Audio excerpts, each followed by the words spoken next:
नमस्कार साथियों, एक्सरसाइज 1.5 का 12वां प्रश्न पढ़ेंगे। Question number 12।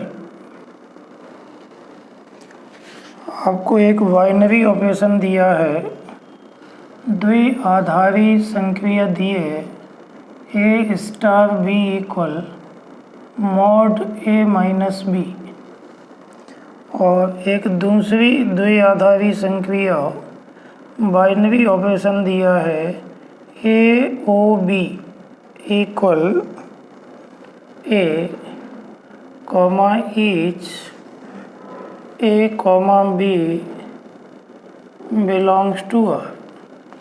दो बाइनरी ऑपरेशन दिए हैं, यहाँ पर स्टार और यहाँ पर ओ है।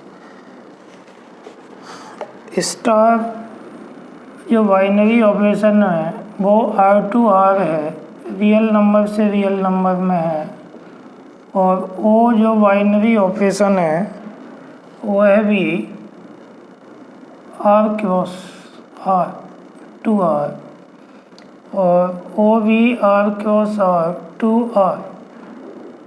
इस तरह से इनको डिफाइन किया है।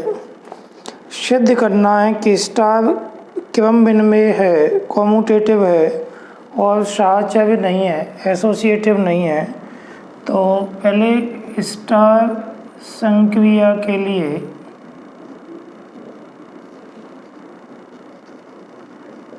और स्टार ऑपरेशन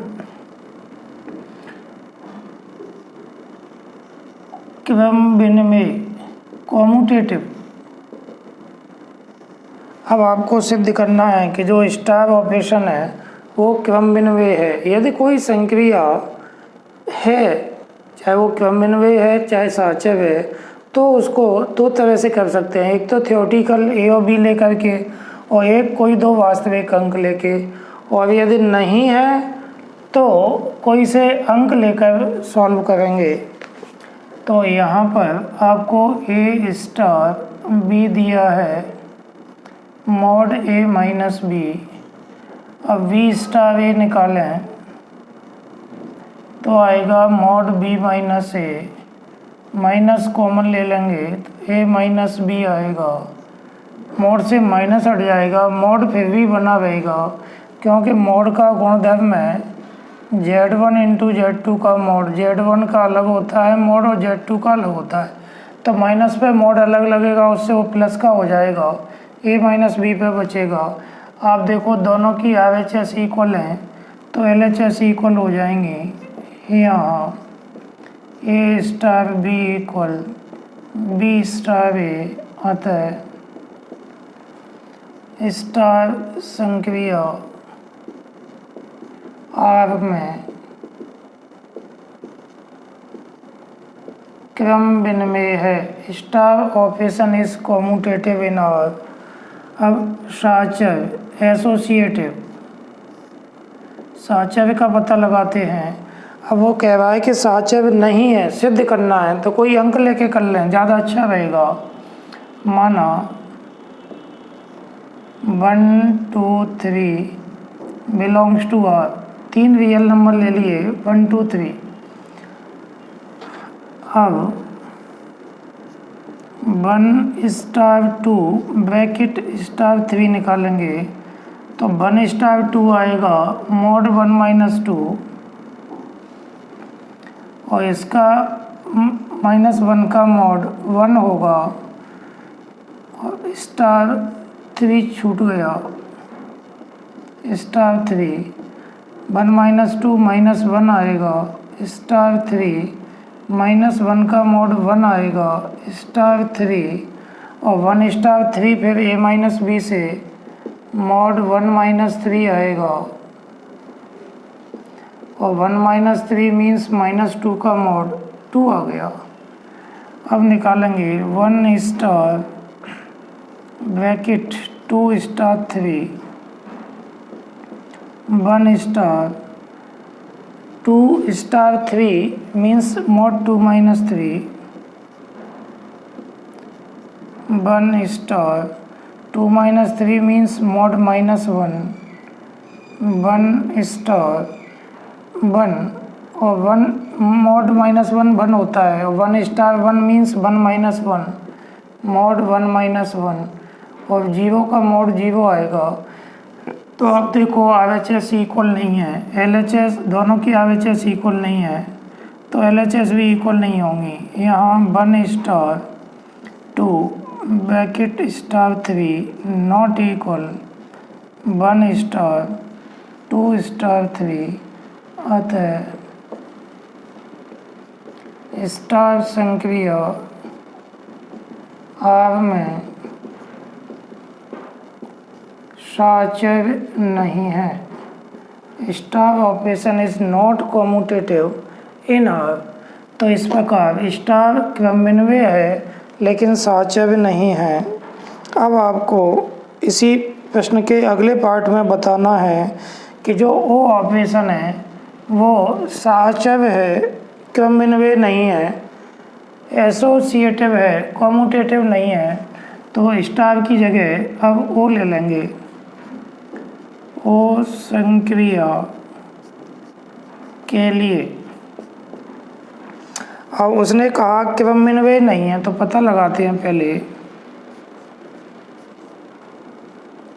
कॉम्यूटेटिव क्रमविन्वय, तो क्रमविन्वय के लिए अब वो कह रहा है कि नहीं है, तो कोई अंक लेके कर सकते हैं। माना 1,2 बिलोंग्स टू R, दो रियल नंबर ले लिए। अब 1 O2 निकालेंगे, 1 ऑपरेशन 2 निकालेंगे, तो 1 ऑपरेशन 2 A ऑपरेशन भी A है, पहला आता है, तो 1 ऑपरेशन 2 1 आएगा, और 2 ऑपरेशन 1 निकालोगे तो पहला आएगा, क्योंकि A ऑपरेशन B में पहला A आता है, तो पहला 1 है और इधर पहला 2 है। तो RHS इक्वल नहीं है, तो LHS भी इक्वल नहीं होंगी। यहाँ 1 ऑपरेशन 2 102 नहीं है, 1 ऑपरेशन 2 है, और नॉट इक्वल 2 ऑपरेशन 1। अतः O संक्रिया R में क्रमविन्वय नहीं है। O operation is not commutative in R। और सिद्ध करना है कि साचर है, एसोसिएटिव है, तो है तो थियोरेटिकल भी कर सकते हैं। A, B, C belongs to R के लिए R में 3 रियल नंबर है ABC, आप 1 2 3 भी लेके कर सकते हो। अब यहाँ पर A O B, A operation B operation C निकालेंगे। A ऑपरेशन B A आएगा, पहला आता है A ऑपरेशन C, और A ऑपरेशन C में पहला A है तो A आएगा। अब अगला है A operation bracket V operation C, तो A operation B operation C पहला B आएगा, और A ऑपरेशन B में पहला A आएगा, तो दोनों की RHS इक्वल हैं तो LHS इक्वल हो जाएंगी। यहाँ A operation B bracket operation C equal A operation B operation C bracket में, दोनों इक्वल आ गए। अतः O संक्रिया R में साचर है। O operation is associative in R। इस प्रकार जो O संक्रिया है वो क्रमविन्वय नहीं है लेकिन साचर है। तो प्रश्न का दूसरा पार्ट प्रूफ हो गया। अब इसी प्रश्न में एक और दिया है, पुनः सिद्ध कीजिए कि सभी ABC बिलोंग्स टू R के लिए। वीडियो को पॉज करके इतना नोट कर लें, उसके बाद इसी प्रश्न का नेक्स्ट भाग सॉल्व करते हैं। उसने कहा है A, B, C belongs to R के लिए। इसी प्रश्न का अगला भाग है, पुनः A star B operation C equal A star B operation A star C। सिद्ध करना है कि जो इक्वल हैं तो LHS लेते हैं, या इसी को ले लो ए स्टार बी ओ सी, बी ऑपरेशन सी, तो ए स्टार, अब बी ऑपरेशन सी यहाँ से पहला बी आएगा तो बी आ जाएगा, और ए स्टार बी यहाँ से मॉड ए माइनस बी आएगा। अब आपको RHS की वैल्यू निकालनी है। A star B operation A star c, तो ए स्टार बी मॉड ए माइनस बी आएगा, और ओ, और ए स्टार सी मॉड ए माइनस सी आएगा। अब इसके बाद ओ वाला ऑपरेशन लगाएंगे, तो ओ वाले ऑपरेशन में आपको पता है पहला आता है, तो पहला क्या है दोनों में, मॉड ए माइनस बी।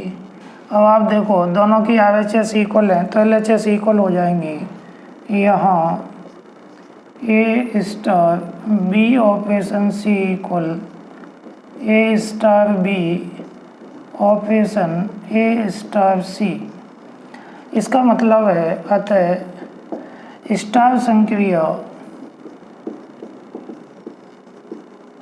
ओ पर वितरित है।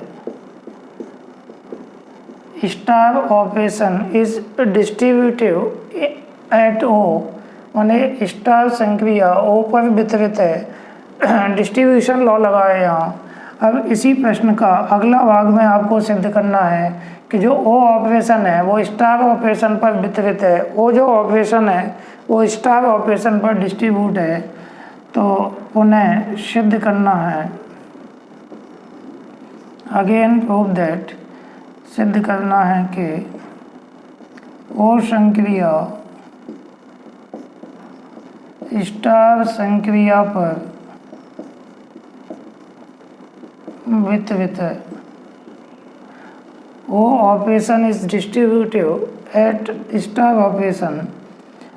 इसका मतलब है अर्थात दैट इज ए स्टार की जगह ओ आएगा और बी स्टार सी आएगा। इसका मतलब वो जो ऑपरेशन है वो स्टार पर डिस्ट्रीब्यूट करना है। कैसे करेंगे, ए ओ बी आएगा और स्टार ए ओ सी आएगा। यदि ये बराबर आ जाएंगे तो कह देंगे कि वो ऑपरेशन है वो स्टार पर वितरित है। तो अब LHS का मान निकालेंगे, ए ओ बी स्टार सी, तो ए ओ बी स्टार सी का मॉड बी माइनस सी। अब वो ऑपरेशन का मतलब ये है, ये पहला है ये दूसरा है, तो पहला आता है तो ए आएगा। अब इसकी RHS को सॉल्व करेंगे, ए O B star A O C, A O B आएगा मॉड ए माइनस बी, यहाँ से स्टार ए ओ बी आएगा, यहाँ से आएगा ए ओ बी, ए आएगा स्टार, और ए ओ सी भी यहीं से आएगा, पहला वाला ए आएगा, और ए स्टार ए मीन्स मॉड ए माइनस ए, और मॉड ए माइनस ए 0 आएगा। तो उसने पूछा था क्या ओ संक्रिया स्टार पर वितरित होती है, तो आप देखो LHS RHS इक्वल नहीं आए, अतः जो ओ संक्रिया है वो स्टार संक्रिया पर वितरित नहीं है, क्योंकि LHS और RHS इक्वल आ जाते तो कहते कि ओ ऑपरेशन स्टार संक्रिया पर वितरित है, लेकिन यहाँ पर ओ ऑपरेशन स्टार संक्रिया पर वितरित नहीं है। तो इसका आंसर हो जाएगा नो। यहाँ A O B star C not equal A O B star A O C, अतः ओ संक्रिया स्टार संक्रिया पर वितरित नहीं है। O operation is not distributive at star operation. तो इस प्रकार प्रश्न में सिद्ध हो गया कि जो स्टार संक्रिया है वो ओ पर वितरित है, लेकिन वो जो संक्रिया है वो स्टार पर वितरित नहीं है, क्योंकि इनकी RHS इक्वल नहीं आई तो LHS भी बराबर नहीं होंगी। इस प्रकार से आपका 12वां प्रश्न कंप्लीट हो गया। 13वां प्रश्न सॉल्व करते हैं।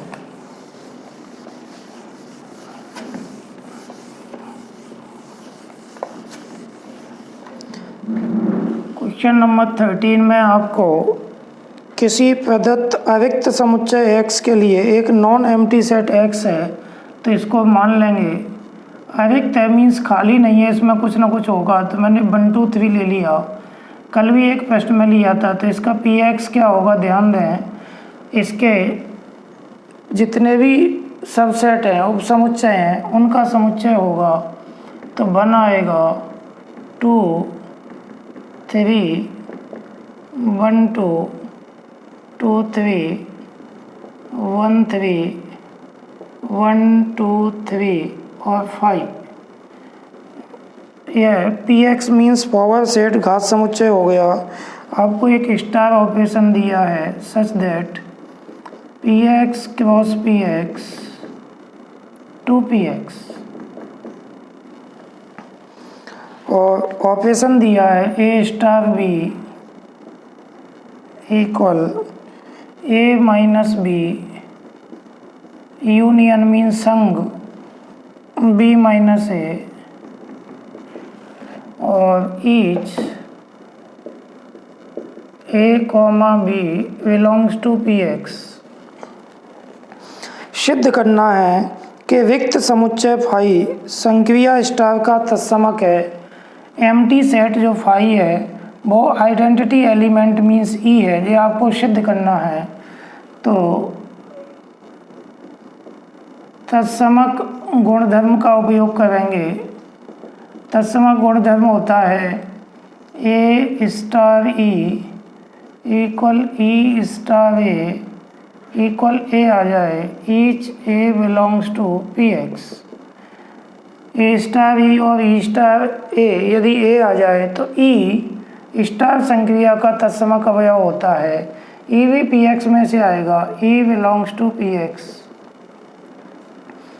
अब वो कह रहा है कि तत्समक अवयव फाई है, तो E के स्थान पर फाई रखते हैं। A के स्थान पर कैपिटल A आएगा। अब A स्टार E के स्थान पर फाई निकालेंगे, तो A स्टार फाई क्या आएगा, A के स्थान पर A, B के स्थान पर फाई है, तो ये आ जाएगा A minus phi union means संग फाई माइनस A। B के स्थान पर फाई रख दिया, A के स्थान पर A है। अब आप ध्यान दो, A में से फाई घटाओ, A क्या है, A इसमें से लिया जाएगा। देखो साइड में बता देता हूँ मैं, ऐसे A मैंने ले लिया 1 2, फाई खाली होता है। अब मैंने A माइनस फाई निकाला, तो समुच्चयों का अंतर आपने 11th क्लास में पढ़ा है। A में से फाई के अवयव हटा देंगे तो इसमें तो कुछ है ही नहीं हटाने को, तो 1 2 आएगा, A में से कुछ नहीं हटेगा मीन्स A आ जाएगा, तो A माइनस फाई A आएगा। इसी प्रकार आप फाई माइनस A निकालोगे तो फाई माइनस A क्या आएगा, फाई में से घटाना है तो फाई में से 1 2 हटाना है। फाई में कुछ है ही नहीं तो हटाओगे कहाँ से, तो खाली आएगा, और खाली मीन्स फाई आएगा, तो फाई माइनस A फाई आएगा। अब A और फाई का यूनियन देखो, A और फाई का यूनियन निकालें। संग में पूरे A के और पूरे फाई के लिखेंगे, फाई में तो ही नहीं तो 1 2 आएगा मीन्स 1 2 A आ जाएगा। तो आप देखो A स्टार फाई A आ गया, A लाना था अपन को। अब निकालेंगे फाई स्टार A, तो फाई स्टार A, अब A के स्थान पर फाई रखना है, B के स्थान पर A रखना है, तो ये आ जाएगा phi minus A union A minus phi. B के स्थान पर A है और A के स्थान पर फाई है। अब यह निकाला था फाई माइनस A फाई आया था union A minus phi A आया था, और फाई और A का यूनियन चाहे आगे पीछे कहीं भी लिख लो A आएगा। तो आप देखो यहाँ A star phi equal phi star A equal A. आप इसकी तुलना करो, इसकी और इसकी तुलना करेंगे तो ए के स्थान पर ए है, लेकिन फाई के स्थान पर ई है, या ई के स्थान पर फाई है, अतः ई इक्वल फाई हो गया। इसका मतलब यह है कि स्टार संक्रिया का पी एक्स में तत्समक अवयव फाई है। वो फाई जो पी एक्स का एलिमेंट है वही आइडेंटिटी एलिमेंट है। अतः स्टार संक्रिया का पी एक्स में तत्समक अवयव फाई है। यही सिद्ध करना था। अब अगला इसी प्रश्न का अगला पार्ट है, तथा पी एक्स के समस्त अवयव ए व्युत्क्रमणीय हैं। इस प्रकार ए इनवर्स इक्वल ए सिद्ध करना है। मतलब ए स्टार संक्रिया का व्युत्क्रमणीय अवयव है, तो इसके लिए व्युत्क्रमणीय गुणधर्म लगाएंगे, इन्वर्टिबल प्रॉपर्टी लगाएंगे। इन्वर्टिबल प्रॉपर्टी होती है A star B equal B star A equal E आ जाए। यहाँ ई फाई है, ई फाई सिद्ध कर दिया है, तो ए स्टार बी क्या होगा? ए स्टार बी होगा A minus B union B minus A equal B star A क्या होगा? B minus A union A minus B. A star B लिखा हुआ है, बी स्टार ए करेंगे तो बी माइनस ए और ए माइनस बी हो जाएगा, और ई फाई है। अब आप ध्यान से देखो, ए में से बी घटाओ और बी में से ए घटाओ, उसका यूनियन फाई आ जाए, तो यह तभी संभव होगा जब ए और बी दोनों ही फाई हो। देखो कैसे, साइड में देखते हैं। ऐसे ए के इक्वल है और बी भी ए के इक्वल है, ए और बी दोनों ही इक्वल है, यह तभी संभव होगा, यह है तभी संभव होगा जब ए इक्वल बी, ए और बी दोनों इक्वल हों, या बी इक्वल ए हो जाए। कैसे? ए तो है ही, और बी के स्थान पर भी यदि ए रख दिया जाए तो A minus A union A minus A निकालेंगे तो ए में से ए घटाएंगे खाली आएगा, यूनियन ए में से ए घटाओगे तो ये भी खाली आएगा, रिक्त आएगा, एम्प्टी आएगा, और खाली खाली का यूनियन निकालेंगे तो भी ये खाली आएगा, मीन्स फाई आएगा। तो देखो फाई आ गया। तो यह तभी संभव होगा जब बी इक्वल ए हो गया, और इस स्थिति में in this situation A inverse B होता है, और ए इनवर्स बी का मान ए है तो ए इनवर्स ए हो गया। यही सिद्ध करना था। इस प्रकार 13वां प्रश्न कंप्लीट हो गया। क्वेश्चन नंबर 14 सॉल्व करते हैं। क्वेश्चन नंबर 14 परीक्षा की दृष्टि से अच्छा प्रश्न है। इसमें आपको एक सेट दिया है, उसे x मान लेते हैं। माना x इक्वल 0 1 2 3 4 5, और आपको एक द्विआधारी संक्रिया दी है, बाइनरी ऑपरेशन दिया है। ए स्टार बी दो तरह से डिफाइन है। एक तो है ए प्लस बी, यदि ए प्लस बी लेस देन 6, छोटा है 6 से, और एक है ए प्लस बी माइनस 6, यदि ए प्लस बी बड़ा है, बराबर है 6 के, ग्रेटर देन और इक्वल 6। सिद्ध करना है कि शून्य इस संक्रिया का तत्समक अवयव है। जो 0 है वो इस स्टार ऑपरेशन का आइडेंटिटी एलिमेंट है, तत्समक अवयव है। तो तत्समक अवयव बताना है कि 0 तत्समक अवयव है, तो ए star E equal E star A equal ए प्राप्त हो जाए, तब ई जो है वो तत्समक अवयव कहलाता है, और each A belongs to X है और ई बिलोंग्स टू भी एक्स है। एक्स में से आएंगे दोनों ही। अब आप देखो ए स्टार ई पहले ऊपर वाले से निकालेंगे, तो ए स्टार ई निकालोगे तो ए स्टार ई क्या आएगा, देखो ए प्लस बी, ए और बी है तब ए प्लस बी आया, तो ए स्टार ई आएगा ए प्लस ई इक्वल ई स्टार ए आएगा, ई स्टार ए आएगा ई प्लस ए इक्वल ए।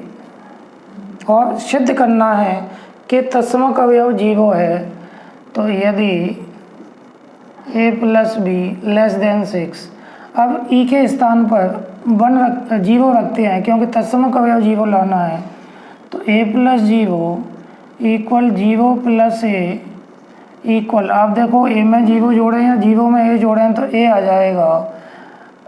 यदि यहाँ ए के स्थान पर तो ए है, ई के स्थान पर जीरो है, तो ए प्लस जीरो लें या जीरो प्लस ए लें, दोनों ही 6 से छोटे होंगे क्योंकि ए एक्स में से आएगा, जीरो लेंगे ए को तो जीरो प्लस जीरो 6 से छोटा है, और आपने 5 भी ले लिया तो 5 प्लस जीरो 5 आएगा, वो भी 6 से छोटा है। अतः जीरो स्टार जीरो एक्स में स्टार संक्रिया का तत्समक अवयव है।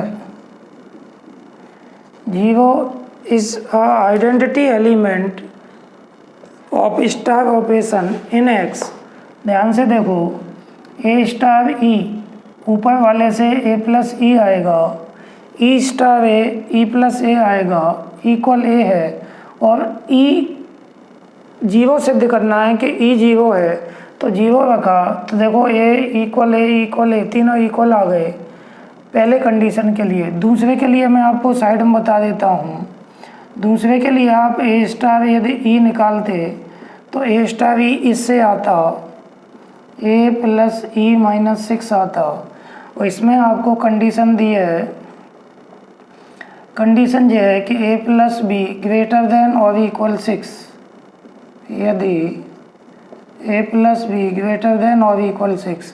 अब आप ध्यान दो कि ई इक्वल यदि जीरो लें तो ए स्टार जीरो क्या आएगा, ए प्लस जीरो माइनस 6 आएगा।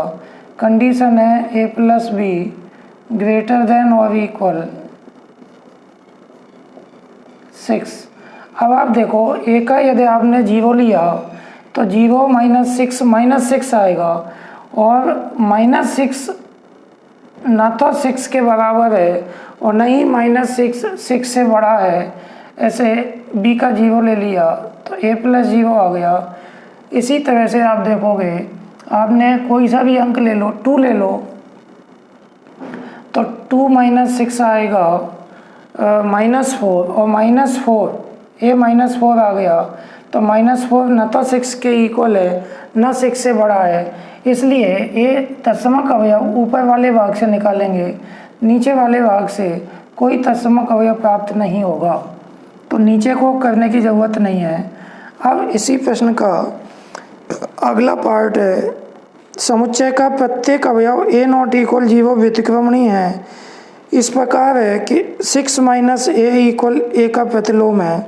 मुझे कह रहा है ए का प्रतिलोम मीन्स ए इनवर्स 6 माइनस ए है, ये सिद्ध करना है ए नॉट इक्वल 0, ए 0 नहीं है, तो व्यतिक्रमणीय गुणधर्म लगाते हैं।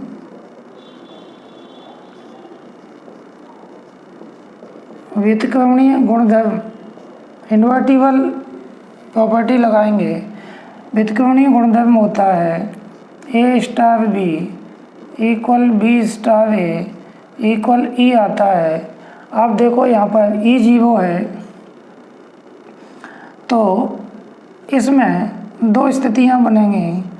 पहले से निकालेंगे ए स्टार बी क्या आएगा, ए प्लस बी स्टार ए आएगा बी प्लस ए, और ई 0 है। अब हमने सिद्ध कर दिया है कि 0 तत्समक अवयव है यदि ए प्लस बी लेस देन 6, और दूसरे से देखोगे तो a प्लस बी माइनस 6 और b स्टार ये आएगा b प्लस ए। भाई a स्टार भी तो दिया ही है, b स्टार ए करोगे तो b इधर आ जाएगा, इधर पहुंच जाएगा। और तत्समक अवयव 0 है यदि a plus be greater than और इक्वल 6। अब आप ध्यान दो, पहली स्थिति में जो फर्स्ट स्थिति है, सेकंड है, तो 1 से a प्लस बी इक्वल 0 करें या b प्लस ए इक्वल 0 करें तो इससे आएगा a इक्वल माइनस बी, जो कि संभव नहीं है। क्यों नहीं है? पॉसिबल नहीं है, क्योंकि a और b, क्योंकि a comma B belongs to x, A और b दोनों x को बिलोंग कर रहे हैं। अब आप a2 लोगे, b 3 ले लिया तो 2 और 3, 2 और माइनस 3 इक्वल नहीं होंगे, a और b के कोई से मान लेंगे तो a इक्वल माइनस बी कभी नहीं आएगा। तो ये पॉसिबल ही नहीं है। 2 से है a plus B minus 6 equal 0, चाहे इसे 0 ले लो चाहे इसको ले लो। यहाँ से b आएगा 6 माइनस ए, और इस स्थिति में a इन्वर्स b होता है तो a इन्वर्स आ जाएगा 6 माइनस ए और a नॉट इक्वल 0। ये 0 नहीं हो सकता क्योंकि प्रश्न में ही दिया है a नॉट इक्वल 0 के लिए। तो ये आपका व्युत्क्रमणीय अवयव आ गया 6 माइनस ए और तत्समक अवयव e 0 आ गया था। तो यही सिद्ध करना था कि तत्समक अवयव आइडेंटिटी एलिमेंट 0 है और इन्वर्टिबल एलिमेंट 6 माइनस ए है जब a नॉट इक्वल 0 है। क्वेश्चन नंबर 15 सॉल्व करते हैं।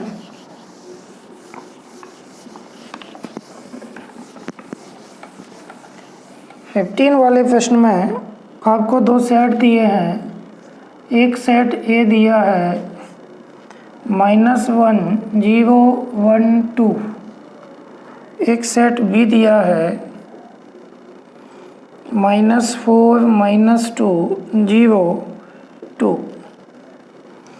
आपको 2 फलन दिए हैं f और g, f, g such that a to b, a से b में 2 फलन दिए गए हैं। fx दिया है x square minus x, x belongs to a, माने x a में से लेना है। और एक फलन gx दिया है 2 mod x minus 1/2, x belongs to a, x a में से लेने हैं। और क्या f और g समान है? अपने उत्तर का औचित्य भी बतलाइए। आपको सिद्ध करना है पता लगाना है, सिद्ध नहीं करना, पता लगाना है कि f और g समान है कि नहीं, f और g इक्वल है या नहीं। तो x आपको दिया है x स्क्वायर माइनस x। अब आप x के मान रखेंगे, x के मान ये में से आएंगे, f -1 निकालोगे तो -1 का स्क्वायर -1, तो ये 1 आएगा, ये भी 1 तो 2 हो गया। अब g -1 निकालोगे, f और g दोनों निकालेंगे तभी पता लगेगा। g -1 भी 2 आ गया तो f और g -1 के x के मान के लिए इक्वल हो जाएंगे। तो x के स्थान पर यहाँ रखेंगे 2 mod x के स्थान पर -1/2, तो 2 mod ये 3/2 हो जाएंगे माइनस के। mod से x का माइनस आपको दिया है 2, x -1/2, यहाँ पे -1 हो गए, -1, तो यहाँ आपको -1 और लिखना पड़ेगा। 2 mod इसको सॉल्व करोगे तो -3/2 -1, 2 mod से माइनस हट जाएगा, 3/2 -1, 2 से 2 कैंसिल हो गया, 3 में से घटाओगे 2 तो देखो दोनों इक्वल आ गए। तो -1 के लिए एफ और जी समान है। पुनः आपको सभी x के लिए, चारों x के चारों मानों के लिए देखना पड़ेगा। तो अब एफ 0 निकालेंगे तो ये आएगा 0 का स्क्वायर -0 मीन्स 0, और जी 0 निकालोगे तो आपको यहाँ रखना पड़ेगा 2, 0 -1/2 -1 2 मोड है -1/2 का मोड 1/2 आएगा, और -1 2 से 2 कैंसिल 1 -1 0, तो दोनों इक्वल आ गए। पुनः अगेन F1 निकालोगे, F1 यहाँ से आएगा 1 का स्क्वायर -1 0 आएगा। G1 निकालोगे यहाँ 1 आएगा तो 2 मोड 1 -1/2 -1 2, एक में से आधा घटाओगे तो आधा आएगा, उसका मोड भी 1/2 आएगा। -1 2 से 2 कैंसिल 1 -1 0 आ गया। तो 1 के लिए भी एफ और जी इक्वल हैं, लास्ट 2 के लिए और देखना है। पुनः F2 निकाला तो 2 यहाँ रखोगे, 2 का स्क्वायर -2 4 -2 2 आ जाएगा। G2 निकालोगे तो G2 2 यहाँ आएगा 2 mod 2 -1/2 -1 2, 2 में से आधा घटाओगे 1.5 बचेगा 3/2 आएगा, उसका मोड भी 3/2 होगा। -1 कैंसिल हो गया, 3 में से 1 तो 2 आएगा, तो ये भी दोनों इक्वल आ गए। यहाँ each x belongs to a के लिए f बराबर g, तो उसने आपसे पूछा था कि f और g बराबर हैं क्या, तो इस प्रकार f और g बराबर हो गए। वीडियो को पॉज करके सभी प्रश्नों को नोट करें, यदि समझ में नहीं आता तो मुझे बताएं, नेक्स्ट वीडियो में आपकी समस्या सॉल्व कर दी जाएगी। इसी एक्सरसाइज के नेक्स्ट प्रश्न अगले वीडियो में शेयर करेंगे। धन्यवाद।